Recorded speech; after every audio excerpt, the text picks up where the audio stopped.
नमस्कार। आज Indian stock market में काफी उतार चढ़ाव भरा दिन था, है ना?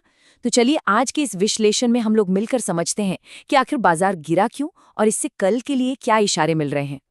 आज बाजार का मूड आप समझ लीजिए पूरी तरह से डर और थोड़ी सी घबराहट से भरा हुआ था। दिन भर सेलिंग प्रेशर बना रहा, मतलब बेचने वाले हावी थे, खरीदार कम थे, बेचने वाले ज्यादा।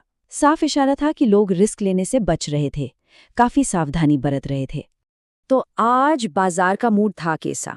अगर एक ही शब्द में बोलना हो तो वो है कमजोरी, वीकनेस। सेलिंग प्रेशर इतना ज्यादा था कि साफ दिख रहा था कि बाजार पर बेयर्स का, यानी जो बाजार को नीचे ले जाना चाहते हैं, उनका पूरा कंट्रोल था। अब सवाल ये उठता है कि आखिर बाजार में ये गिरावट आई क्यों? इसके पीछे कोई एक वजह नहीं थी, बल्कि कई सारे कारण थे जिन्होंने मिलकर बाजार पर ये नीचे की तरफ प्रेशर बनाया। इस गिरावट के पीछे हम कह सकते हैं 4 बड़े विलन थे। पहला, लगातार सेलिंग प्रेशर। दूसरा, आईटी सेक्टर का कमजोर परफॉर्मेंस। तीसरा, एफआईआईज यानी विदेशी निवेशकों की बिकवाली। और चौथा, रुपए का कमजोर होना। चलिए अब एक एक करके इन सब को थोड़ा डिटेल में समझते हैं। तो सबसे पहला कारण प्रॉफिट बुकिंग, मतलब जिन्होंने पहले पैसा लगाया था वो अब अपना मुनाफा निकाल रहे हैं। इसको ना ऐसे समझिए, जैसे कोई धावक तेज दौड़ने के बाद थोड़ा रुककर सांस लेता है। बिल्कुल वैसे ही बाजार भी पिछली तेजी के बाद अब थोड़ा सुस्ता रहा है और लोग अपना प्रॉफिट बुक कर रहे हैं, और इसी वजह से सेलिंग प्रेशर बढ़ गया है। दूसरा बड़ा झटका वो आया आईटी सेक्टर से। देखिए, जब देश की बड़ी बड़ी आईटी कंपनियों के नतीजे उम्मीद के मुताबिक नहीं आते ना, तो इसका असर पूरे बाजार पर पड़ता है, क्योंकि ये कंपनियां निफ्टी और सेंसेक्स में काफी वजन रखती हैं। तो जब ये कमजोर पड़ती हैं तो पूरे बाजार को अपने साथ नीचे खींच लेती हैं। एक और बहुत बड़ी वजह थी एफआईआईज की बिकवाली। एफआईआईज यानी फॉरेन इंस्टीट्यूशनल इन्वेस्टर्स, ये बड़े विदेशी फंड हाउसेज होते हैं, और जब ये लोग भारतीय बाजार से अपना पैसा निकालने लगते हैं तो इसे एक नेगेटिव सिग्नल माना जाता है। उनकी इस सेलिंग ने बाजार में डर के माहौल को और बढ़ा दिया। और चौथा कारण हमारा कमजोर होता रुपया। जब अमेरिकी डॉलर के मुकाबले रुपया गिरता है तो ये एफआईआईज के लिए चिंता की बात बन जाती है।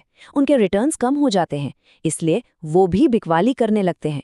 इसके आगे एक मजबूत रुपया बाजार के लिए हमेशा अच्छा माना जाता है। तो ये तो थी आज की पूरी कहानी। अब आगे बढ़ते हैं और देखते हैं कि कल के लिए बाजार क्या इशारे दे रहा है। बाजार ना इस समय एक ऐसे चौराहे पे खड़ा है जहां से 2 रास्ते निकलते हैं। कल के बाजार को समझने से पहले एक शब्द समझना बहुत जरूरी है, सपोर्ट। सपोर्ट, आप इसे एक तरह का सेफ्टी नेट मान लीजिए। ये वो प्राइस लेवल है जहां आकर बाजार को एक सहारा मिलता है। यहां पर खरीदार एक्टिव हो जाते हैं और गिरती हुई बाजार को रोकने की कोशिश करते हैं। और सपोर्ट का उल्टा वो होता है रेजिस्टेंस, यानी रुकावट। अगर सपोर्ट एक सेफ्टी नेट है तो रेजिस्टेंस को एक छत की तरह समझिए। बाजार जब ऊपर जाता है तो इस छत से टकराकर उसकी तेजी रुक जाती है। यहां से सेलिंग प्रेशर फिर से बढ़ सकता है। तो जब तक बाजार इस छत के नीचे है, किसी भी उछाल को लेकर थोड़ा सावधान रहना चाहिए। तो इन्हीं 2 शब्दों के आधार पर कल के लिए 2 अलग अलग सिनेरियोज बन रहे हैं।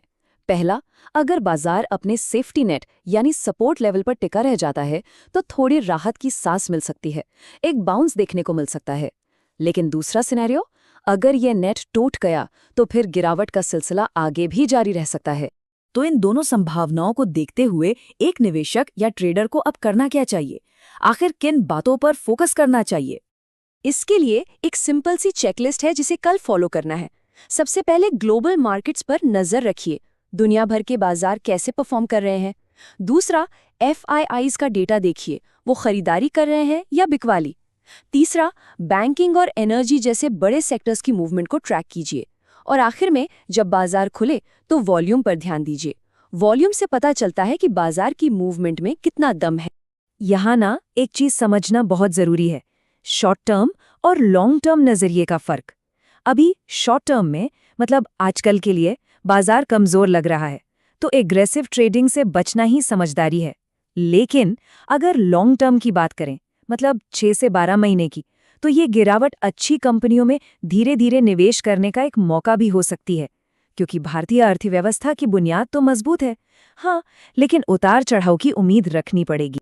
तो इस पूरी चर्चा का, इस पूरे विश्लेषण का निचोड़ क्या निकलता है? द की टेक अवे क्या है? देखिए, निष्कर्ष बिल्कुल साफ है। बाजार कमजोर है, कल का दिन बहुत क्रूशल है और सब कुछ सपोर्ट लेवल पर टिका हुआ है। अगर सपोर्ट ने साथ दिया तो थोड़ा ऊपर जा सकते हैं, वरना गिरावट जारी रह सकती है। इसलिए सबसे जरूरी सलाह यही है कि जल्दबाजी में कोई भी फैसला ना लें। और हम इस विश्लेषण को एक सवाल के साथ खत्म करते हैं, जिसके बारे में सोचना बहुत जरूरी है। जब बाजार में डर का माहौल हो, जब सब कुछ अनिश्चित लगे, तो क्या जल्दबाजी में लिया गया फैसला कभी सही हो सकता है? इस पर जरूर विचार कीजिएगा।